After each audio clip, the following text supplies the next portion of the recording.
Welcome back into the Pick and Roll NBA podcast with Jed and Sap, presented by Full Press Coverage. We have a little bit of breaking news today. Sometimes we get lucky and we get some breaking news on the podcast, as the Portland Trailblazers have decided to fire their general manager Neil Olshey, as he is fired for team code of conduct. I'm reading it right here.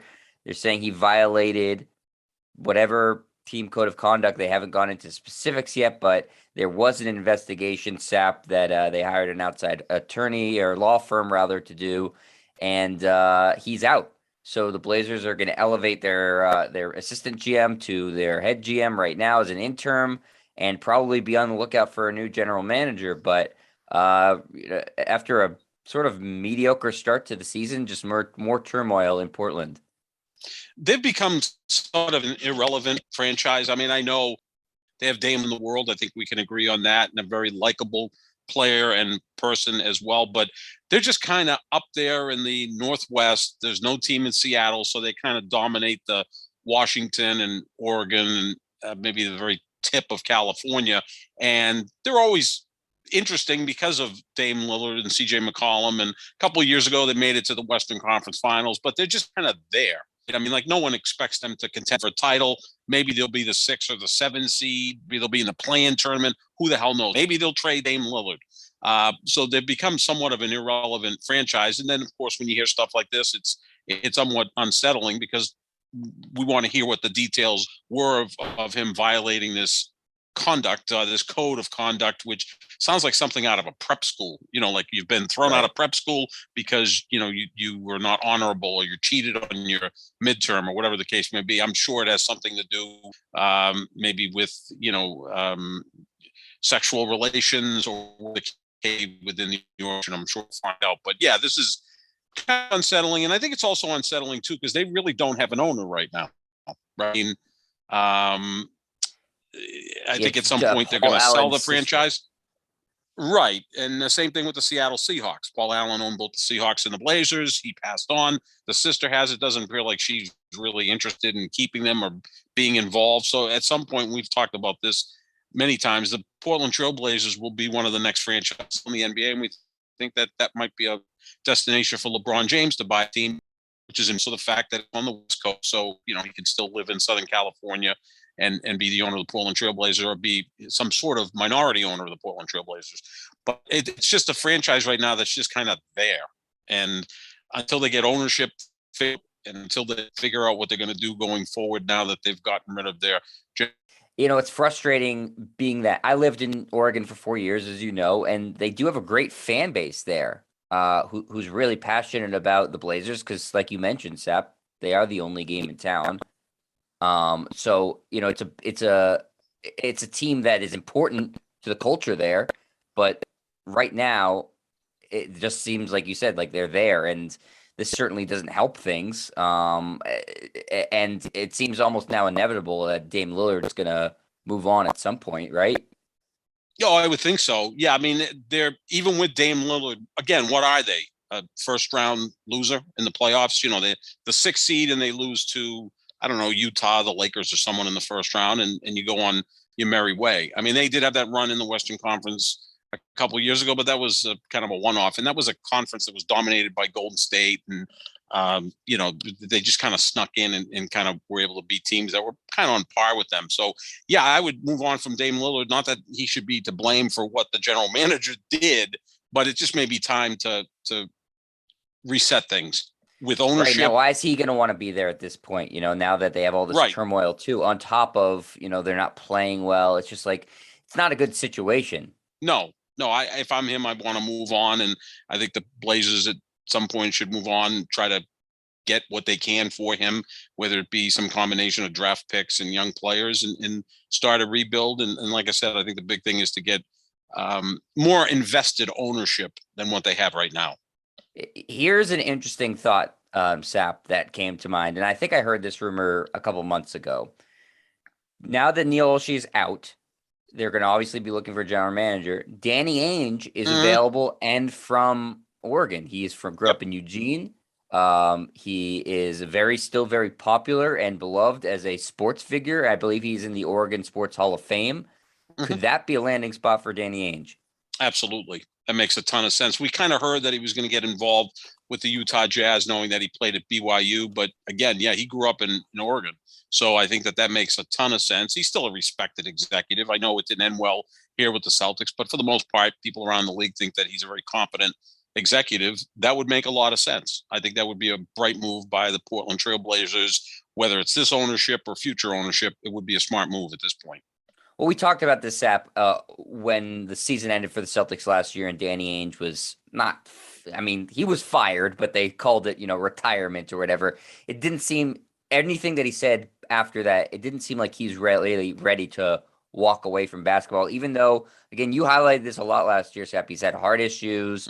He's getting older. But do you get the sense that he wants to still be running a basketball team? I do, and I don't think he wants his last thing to be what that season was for the Boston Celtics last year. I think he wants to make good on that and get a fresh start and be able to maybe build something in Portland. You don't want to go away where you were fired, even though no one said you were fired, that you resigned, but we all know that he was fired by ownership. You kind of want to go to another location and maybe end it better than you did in Boston. So again, he's only 62 or 63.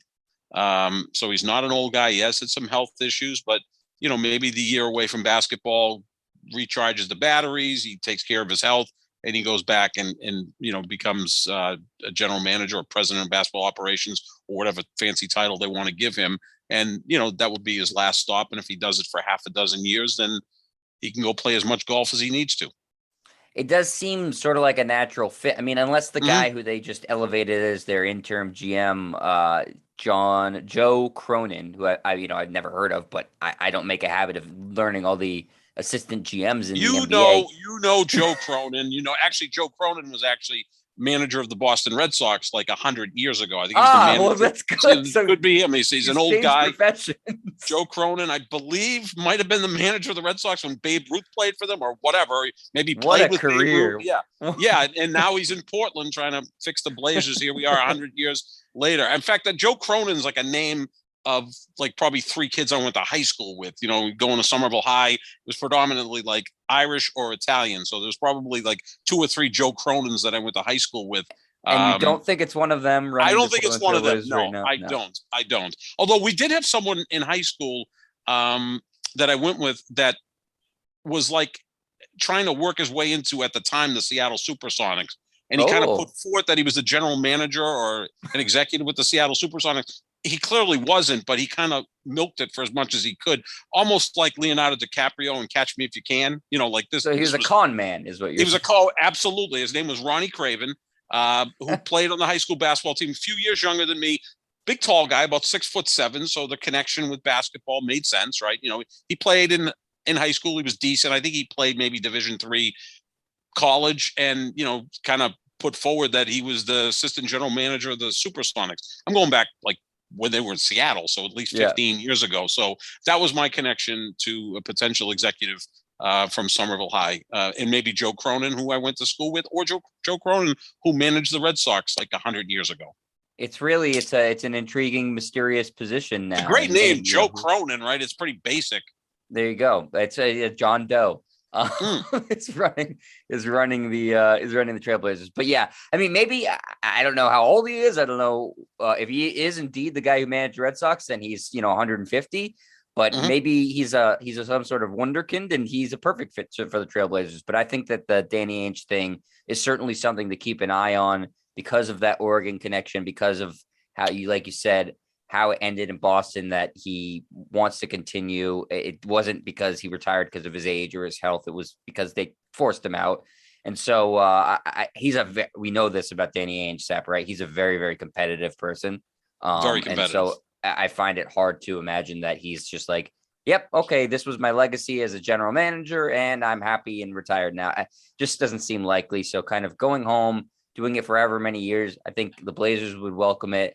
As far as workplace hostility, the Celtics had no problems with that with Danny Ainge. It seemed like everything worked well in the Celtics front office in terms of they had a lot of people move on to be general managers of other teams. So maybe that helps the culture there. I don't know, but it does seem like something that's worth keeping an eye on. The only pushback I would have, Jet, is remember towards the end of his stay in Boston. That's true.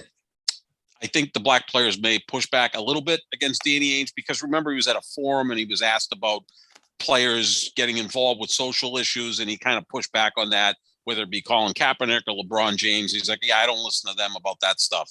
I don't know if that's, in fact, I'm going to take that back. It doesn't sit well with black players in the league. So if he becomes the general manager, the black players on Portland kind of push back and say, why do we hire this guy? So that's the only thing. And it would be kind of interesting that, Danny Ainge would be the potential executive with Portland. You got Chauncey Billups as his coach. Now, they were never connected in Boston because it was Rick Pitino who drafted Chauncey Billups 3rd overall and decided to trade him like 3 months later or 3 months into the season, which made no sense. But yeah, that could be the only pushback, Jed, is that some of the black players, in fact, I'm sure most would be like, we're not too crazy about Danny Ainge because of some of these comments he had said years earlier. Yeah, and we don't really know who's in charge of the hiring process there either, because Paul Allen's sister, sort of an absentee she doesn't owner. Want to get involved with that, right? Yeah. So I think they need to straighten out ownership at some point. And again, LeBron James makes a ton of sense there, but he can't buy the team until he retires. Right. So yeah, I think it's interesting. Also, one last note about it, Sap. When Danny Ainge took over the Celtics, they had 2 All-Stars, Antoine Walker and Paul Pierce. He blew the whole thing up, kept Pierce, but sort of started from scratch. The Blazers have McCollum's not an All-Star, but they have basically the same sort of setup, 2-star-ish players. Maybe he does the same thing and trades away one of them, trades away both, starts from scratch. We've seen that he has the ability to hit picks that are really, really high in the draft. So if they go full tank mode and he takes over, maybe his track record of drafting well in the top 3 is something that's interesting for the Trailblazers. I don't know. It could be. Sort of putting it out there. I'm going to throw one other potential owner, and it kind of ties into LeBron James. We know Fenway Sports Group, which owns the Red Sox, also owns Liverpool in the EPL, but now is a minority owner of the Pittsburgh Penguins. Right. Maybe Fenway Sports Group decides to buy a basketball team, and the Portland Trailblazers may be the next one to be up for sale. They could at that point, would LeBron have to divest from the group? He might have to. Yeah, I don't think it makes a lot of sense to have the face of the NBA own 2% of one of the teams that he competes against. That would be a bit strange, but yeah, maybe divest himself of that, and then when he retires, pull back in. I'm sure these are all things that will get weighed upon over the next several years. Yeah, but it's definitely the Blazers now with Neil Olshey out because of things they won't really get into, but workplace violation. I'm sure something will leak. But yeah, I don't think he used the copy machine inappropriately. I'm going to guess that's not one of the things that got him fired.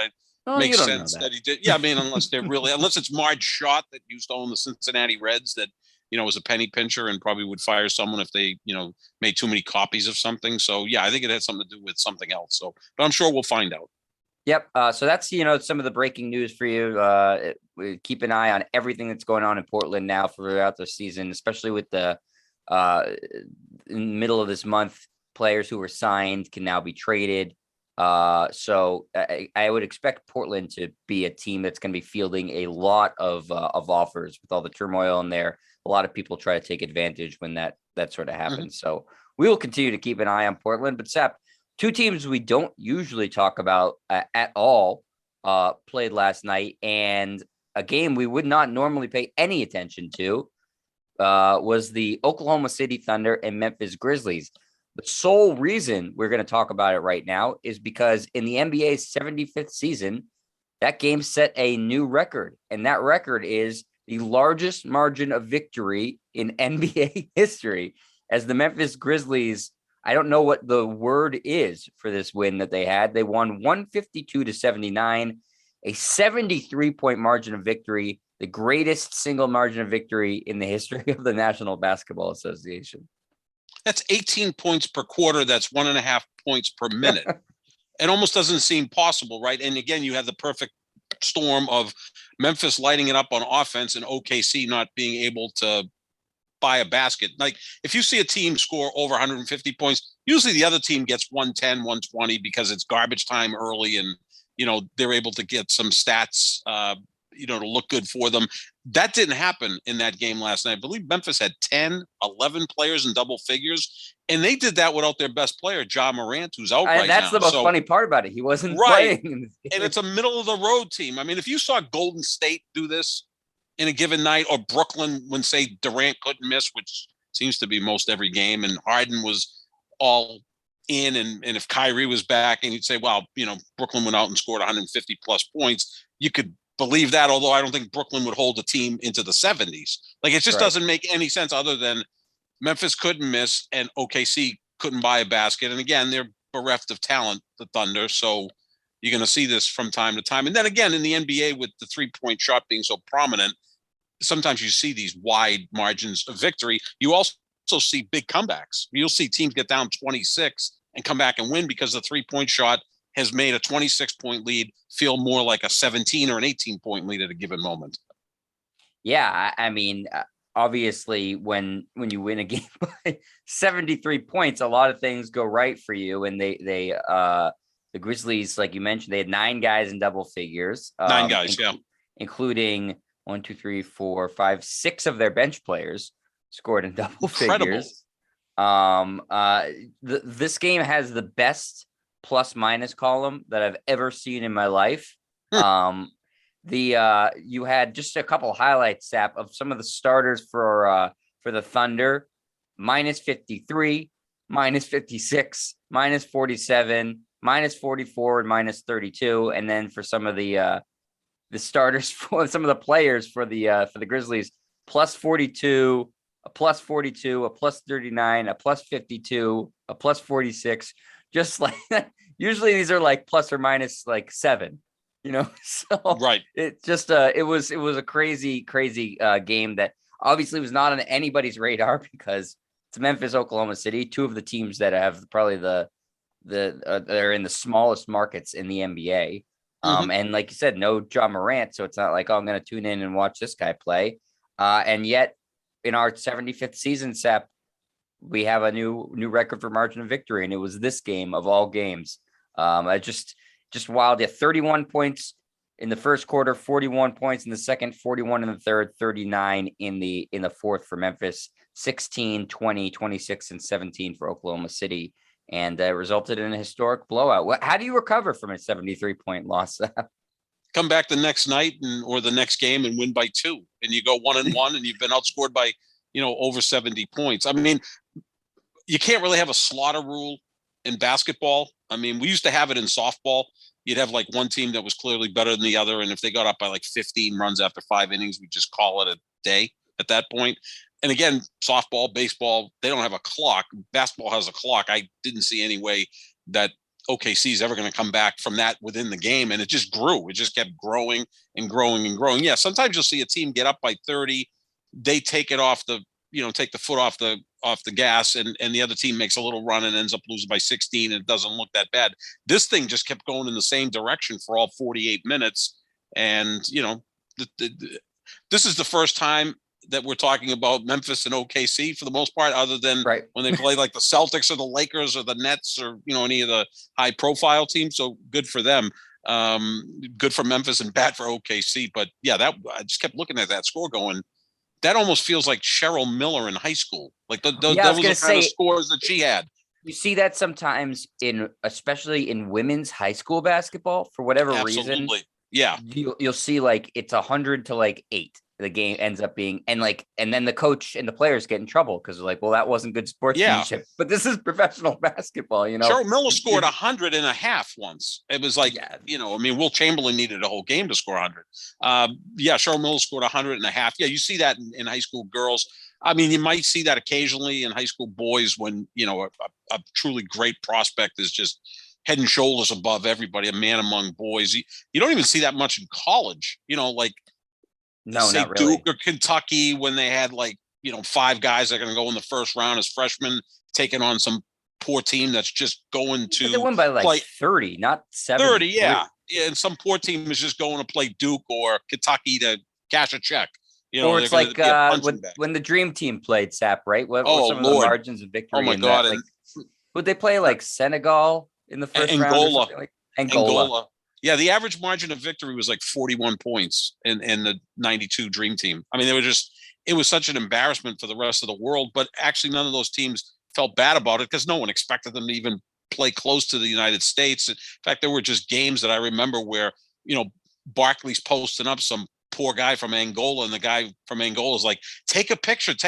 I want to have this blown up. Charles Barkley's, posted me up, or Michael Jordan just flew over me to dunk. So yeah, that's kind of the feel you got for this game. But these are two NBA teams. And like I said, Memphis is middle of the road without their best player. And OKC's not very good, but they did beat the Lakers twice this year after getting down 26 and 19 on two separate occasions. So it's not like they're the worst team in I bet you the basketball. spread before this game was probably like 4. Right. Yeah. It was So one of those games. Again, like you said, even if you had, league pass, you're not watching this game. Like there's other games that you're going to watch rather than this. Fortunately for TNT or ESPN, they weren't stuck with this on a given night. So, they didn't have to, at some point, start filling from the middle of the second quarter on. Imagine not an ideal broadcast. I'll tell you, Jet, Chris Villani and I, when we were all at 15-10, we used to do the Boston Militia women's football games. Every game was like that. It was like 56-0 at halftime of most games. Were the Militia the team that was on the right or the wrong end of that? The right end of the score, and it was brutal. I mean, we'd spend this really from the middle of the second quarter on, or from the start of the second quarter on, just filling. Like I don't like telling jokes or whatever. I remember one time I was doing a game, and I think I was doing it by myself. Which, think about that. And they were up like 64-7. Like they gave up a touchdown. And there was like 2 minutes left in the game. And I'm like, I said this on the air, like, let's just go to a running clock at this point. Let's get out of here before someone gets hurt. And like two of the coaches, the assistant coaches who were on the headsets were like, 8 to 12 feet away from me, started yelling at me. We play to the final whistle. I'm like, whoa. I'm like, okay, relax. Relax. It's 64-7. Like I'm exhausted at this point because I did the game alone. What can you say in a 64-7 game, which was, a slaughter from the beginning of the game? I mean, I'm up here just trying to fill as much time. And during that game, with about 4 minutes left, someone got knocked out. I mean, the Militia had like offensive linemen. These women were like 6'3", 260. They were huge. And this poor team they were playing, they just literally steamrolled them. There was one where they had a pulling guard, and she just leveled the cornerback, who probably weighed 110 pounds. I was going to say, what was it, like the Everett High School powder puff team? Yeah, it was even worse than that. Yeah, I mean, and this poor cornerback was literally knocked out. They had to call an ambulance. And Jesus.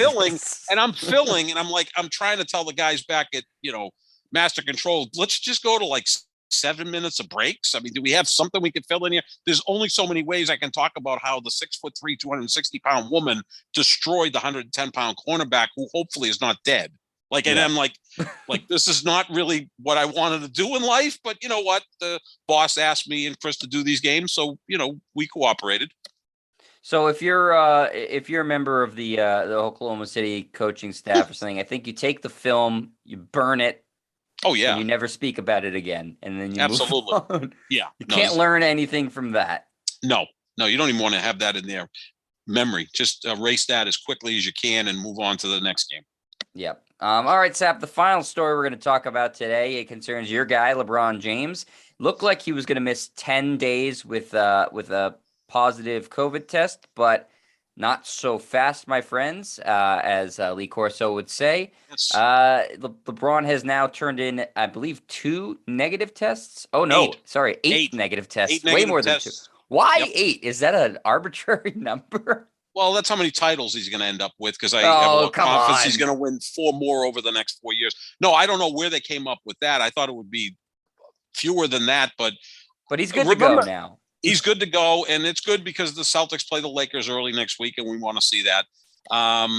It's just a weird thing. I mean, was it a false positive that led to him being in the protocol? And then it had to be, right? So this just goes back to my point every time something comes up about COVID, whether it's Aaron Rodgers or Antonio Brown or LeBron James or whoever, I don't think we know. I mean, look, Well, two of those guys are a-holes. LeBron, I'm not my favorite guy, but don't put him in the same category as those two guys. Well, A-Rod's my guy. I mean, he's a sap. I don't want to talk about him with you anymore. Yes. Yeah, but that is I told you, a toxic relationship. It is LeBron James, not my favorite guy, and I'm going to defend him right now. Don't put him in the same category as Aaron Rodgers. Well, but my point being, I don't think anybody knows anything. Like I'm vaccinated. I'm about to get my booster. I got to get the flu shot. All that stuff. I got my pneumonia shot. So I'm all set. But I don't like false positives. Like when that's in the equation, it's almost like, okay, he tested positive. He's in the protocol, but did he? And then you're trying to figure out what to do. I mean, we even saw this the other night when Giannis and LaMelo Ball were exchanging jerseys, and because Giannis, who's not that guy that generally exchanges jerseys with players, he's not like the rest of the league or most of the league that has this fraternity. He kind of likes being the outsider who kind of crashed the party and is the best player in the world. Well, he and LaMelo had a great matchup the other night. It was like who can top each other, and finally Giannis won. And they exchanged jerseys the other night, and then the league took LaMelo's jersey away from Giannis because of health and safety. You let the guys play, but you don't let them take each other's jerseys. Yeah, that doesn't make any sense. But that's my thing is that it's a little bit crazy. I don't like that sounds. Look, I'm very, very cautious. I think the best way to avoid this thing is to just not be around people. Well, that's not possible if you're an NBA player. You're on the court with 9 other dudes crashing into each other. Sweating, you're sharing a plane with 12 to 14 other guys, a coaching staff, riding on a bus. I mean, you're going to be in contact with people. So, yeah, that was kind of weird because and Giannis was kind of disappointed. He respects the hell out of LaMelo. He wanted his jersey. LaMelo wanted his jersey. And I don't know if they've taken Giannis's jersey away from LaMelo. Probably they have. What they do? That was just a weird story. I don't know. They burn it? Yeah. And then Giannis is like, I'm going to have to send him another jersey, not game worn, and the same thing. It's like, seems a little bit complicated, but you let them play and they've constantly testing but then the jersey becomes an issue. I mean, I remember when the, AIDS scare back in the early 90s, if a player bled, they had to come out of the game. They had to change their uniform. They still do. They have to come out of the game. Right. The trainer on the side, was wearing gloves, and it was just, and again, I'm all for being cautious, but with that, I'm not sure where they went with that. But as far as LeBron, yeah, it's good that he gets back in there playing. The Lakers need him. We talked about that the other day, right, Sap? How important is it that he develops chemistry with the other guys who are on the team? He has to. And I'm sure Anthony Davis is like, oh, good, I don't have to be the main guy tonight because I don't want to be that guy. I'm very comfortable being, Robin to Batman, and Westbrook. I don't know what we classify him as, the Riddler or the Joker. I mean, he's like this diabolical guy who sometimes gets in the way and crashes the party. But yeah, it's good to see LeBron back. It was just a weird thing, but he did tweet out the other day, something's fishy, and he had all the different emojis, and that would lead me to believe that it had to do with these false positives and whatnot. Yeah, but at the same, I mean, the NBA, you never know. You never know what he's tweeting anyway. Doesn't want him to miss time. No. I mean, they're not going to be fake a positive test for him. The last guy in the world that you'd want to do that to. And even the NFL doesn't want to have Aaron Rodgers or Tom Brady miss games. I mean, or Patrick Mahomes. They're, the 3 biggest stars in the sport. So yeah, you don't want to have LeBron out. I think LeBron's still pissed that he got suspended 1 game for his fracas. Yeah, he was not happy about Isaiah that. Stewart. And look, I think he kind of deserved it, to be honest with you. I mean, I don't think, God forbid we bring nuance to the conversation. I mean, it was the Rashomon effect, as we talked about. And again, we're the only podcast I know that does sports that can also reference the Rashomon effect. But, some people had him standing to Isaiah Stewart and literally punching him 6 times in the eye. Those are the LeBron haters. And then the LeBron lovers are like, no, he didn't do anything. And I'm like, well, it's somewhere in the middle there. Sorry. I guess he deserved a 1-game suspension. And LeBron thought he got the 1-game suspension because of the way Isaiah Stewart reacted afterwards. And he got a 2-game suspension. So, I mean, that was maybe LeBron's just was pissed that he got that 1-game suspension, and now that this whole COVID thing was kind of botched, he's like, yeah, something's fishy. What's going on here? But again, this leads me all back to my first point, like a half hour ago, it seems like. I don't think we know. Like, is this still uncharted territory right now when it comes to this virus, and what exactly we're doing to combat it? So that's, heightened when you're dealing with the biggest star in the NBA. And now we see that he comes back. Yeah.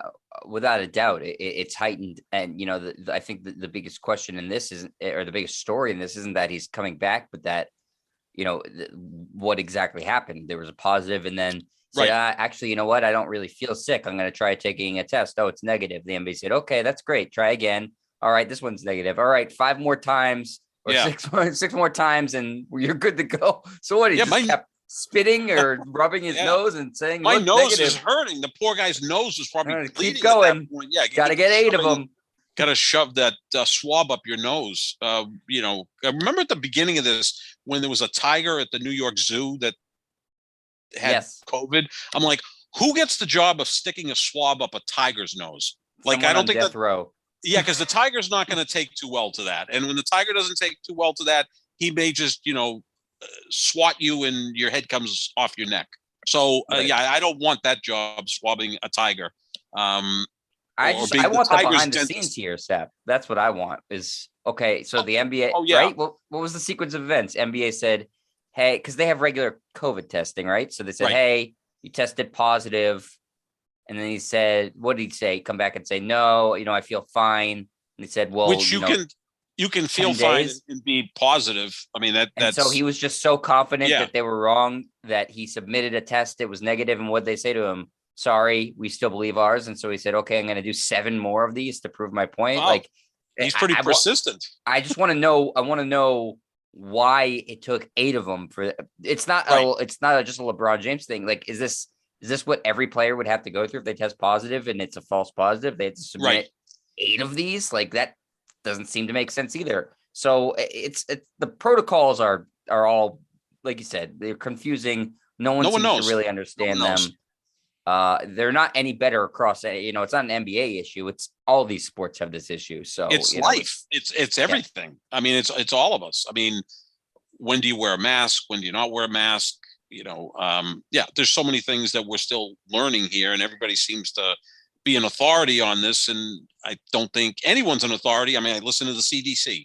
That's, in my opinion, the one to go to. But I think they're still trying to find their way about this, with the vaccine. And I mean, Seth, keep in mind, 2 years ago, or 2 years and a handful of months, we didn't even know this thing existed.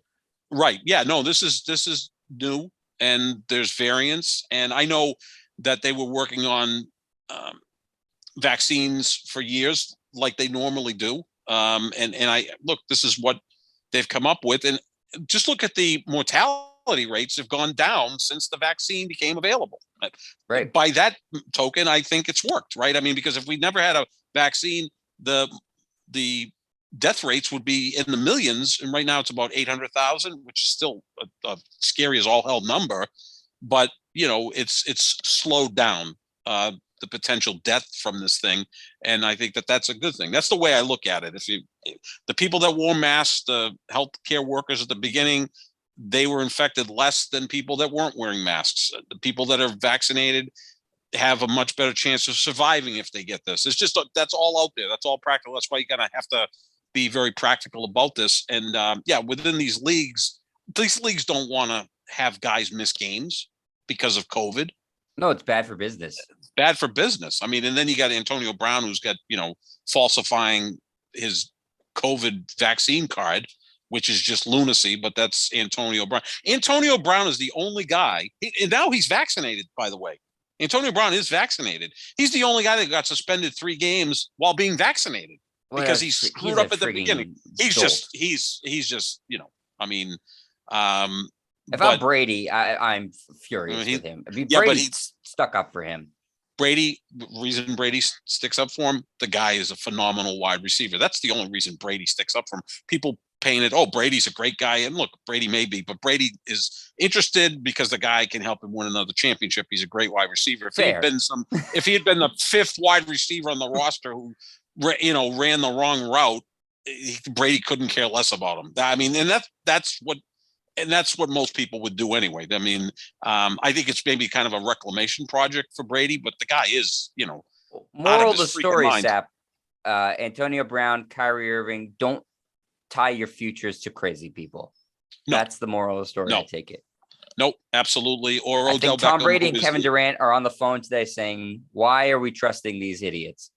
Yeah, I mean, the one thing is, imagine if Durant had just stayed in Golden State, though, where he was with like a great leader in Steph Curry and Klay Thompson, and they would have run off God knows how many titles. No, they wouldn't have been sick. Nobody since he's left, no team has been nearly as good as they would. Nobody would have been able to challenge them. And if there's the one guy that can make that work, it's Steph. I mean, Durant probably would have got tired of sharing the stage at some point, and neither one would win a league MVP. Neither one would lead the league in scoring, or even But Lord, the league got lucky that Durant decided to move on, because that group was seamless. How they played basketball, it just worked.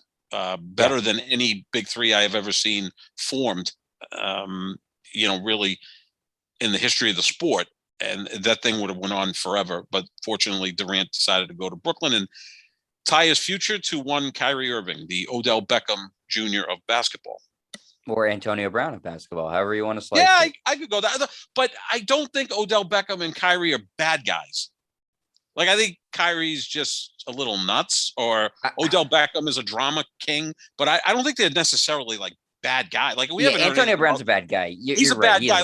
Like Kyrie's things is he just seems like he's a troll, right? I mean, it depends on what your definition, right? Because like Odell Beckham's committed, or sorry, not Odell Beckham. Antonio Brown has committed actual crimes. That's what I mean. Yeah, he's like a bad Kyrie, guy. But again, that makes you a bad guy. But Kyrie spreading a lot of misinformation, in my opinion, that makes you a bad guy too. Yeah, I mean, it's stupid if you listen to it. And then it's not criminal. I know that, but it's.